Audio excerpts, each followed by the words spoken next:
దీన్ని ప్రారంభించుకుందామనే విషయాన్ని కూడా చెప్పండి. ఓకే, ఒక ఉపాధ్యాయులు సిద్ధంగా ఉన్నారు. టీపస్ నుంచి కాశెట్టి రమేష్ తపస్ నుంచి సిద్ధంగా ఉన్నారు. రమేష్ గారు చెప్పండి. సార్ నమస్కారం. జేఏసీ నాయకులందరికీ కూడా నమస్కారం సార్. యాక్చువల్ గా నేను అంటే 2003 డిఎస్సి సార్ మాది. సార్ మాకు సిపిఎస్ నుంచి వెళ్ళి అంటే సిపిఎస్ లోకి నెట్టబడ్డ వాళ్ళము. ఆల్రెడీ మేము ఎన్నోసార్లు వినతి పత్రాలు ఇచ్చినాయి, సంఘాలు కూడా వినతి పత్రాలు ఇచ్చినాయి. మేము సంఘాలు తప్పుపట్టడం లేదు, కానీ కోర్టు తీర్పు వచ్చిన తర్వాత కూడా మన సంఘ జాక్ నాయకులు ఎందుకు ముఖ్యమంత్రి గారి దగ్గర ప్రశ్నించలేకపోయారు, ఎందుకు ఈ సమస్యను తీసుకోలేకపోయారు? ఇప్పుడు కోర్టు కూడా కంటెంప్ట్ పిటిషన్ కూడా ఇచ్చినాం. 2003 తో పాటు ఆ టైంలో వచ్చినాయి మొత్తం సుమారు 10,000 మంది ఉన్నారు వివిధ డిపార్ట్మెంట్. నాట్ ఓన్లీ 2003, మిగతా డిపార్ట్మెంట్ లో 10,000 మంది ఉన్నారు. మొత్తం గవర్నమెంట్ అంశం పైన మాట్లాడినాం సార్. 2,000 కోట్ల మంది, 2,000 కోట్ల రూపాయలు ప్రభుత్వానికి వస్తాయి. ప్రభుత్వానికి వస్తాయా? 2,000 కోట్ల రూపాయలు ప్రభుత్వం ఏదైతే 10% షేర్ ఉందో, ఈవెన్ మేము 51 మెమో మీద సెంట్రల్ గవర్నమెంట్ నుంచి వెళ్ళి ఆర్టీఐ యాక్ట్ ద్వారా కూడా ఏ విధంగా మీరు డబ్బులు జమ చేస్తారనేది కూడా మేము తెలుసుకున్నాం. పూర్తి ఇన్ఫర్మేషన్ సంఘాలకు ఇచ్చినాం. అయినప్పటికీ ఏ సంఘాలు, ఒక్క సంఘం అని కాదు సార్, అన్ని సంఘాలు కూడా దీని మీద మనకు ఏమి క్లారిటీ తీసుకొచ్చారు? ఈ రోజు జరిగిన చర్చలలో ఏమన్నా తీసుకొచ్చారా అని. ఓకే సార్ నేను మాట్లాడుతాను. మసూద్ రెడ్డి గారు, ఇప్పుడు సార్ మీరు చెప్పినటువంటి విషయము చాలా స్పష్టంగా అన్ని సంఘాలు ఏకాభిప్రాయంతో రిప్రజెంట్ చేసినాయి. మా యొక్క ఫస్ట్ డిమాండ్ సిపిఎస్ అనేటటువంటిది ఖచ్చితంగా ఈ రాష్ట్రంలో కాంగ్రెస్ ప్రభుత్వం ఏదైతే మేనిఫెస్టోలో పెట్టిందో, ఆగండి మీరు ఆగండి అంటున్నా, సాంకేతికంగా సులువైన సమస్య కదా సార్. మీరు ఆగండి అంటున్నా, ఆగండి. ఒకటి ఆయన ఏమంటారంటే ఒక్క నిమిషం నేను చెప్తా,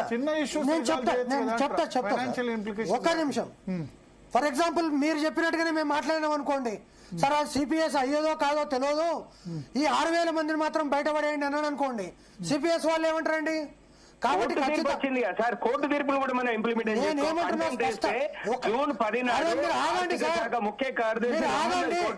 ఆగండి. కాబట్టి ముఖ్యమంత్రి గారికి సిపిఎస్ ఇంప్లిమెంట్ చేయమని చెప్పినాము, సిపిఎస్ ఇంప్లిమెంట్ చేయడం ఆపమని, ఓల్డ్ పెన్షన్ స్కీమ్ తీసుకురామని చెప్పినాము.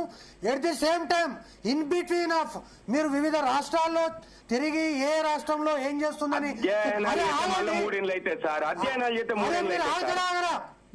ఆగండి. చెప్పండి.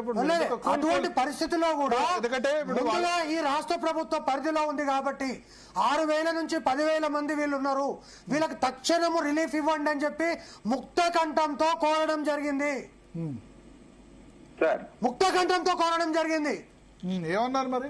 ఏమొచ్చింది సార్ ఆన్సర్? ఏమొచ్చింది ప్రభుత్వం?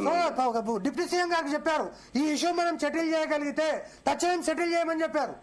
ఓకే, నేను ఒక్కరిని లేరు కదా, 150 మంది ఉన్నారు అక్కడ. మరి ఎవరు డైవర్ట్ చేస్తున్నారు? ఒక్క విషయం సార్, నేను అనేది ఏంటంటే కంట్రిబ్యూటరీ పెన్షన్ స్కీమ్ రద్దు కావాలనేది జేఏసీ యొక్క ప్రగాఢమైనటువంటి నిర్ణయం. 4 డిమాండ్ల ఒక ఆగండి మీరు.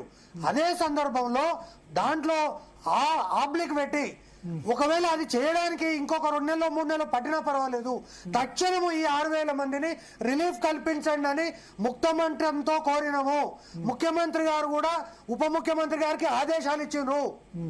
అది నేను చెప్తున్నాను. ఇప్పుడు చాలా మంది మనకు మెసేజ్ చేస్తున్నారు, 4 డిమాండ్లేనా నెరవేరింది, 63 డిమాండ్లో అని అంటారు. ఒక్క సెకండ్ సార్, ఎందుకంటే ప్రభుత్వం కన్ఫ్యూజన్ ఉంది. అందుకని నేను ఏమంటున్నా, ఒక్క సెకండ్, ఒక్క నిమిషం జగదీశ్వర్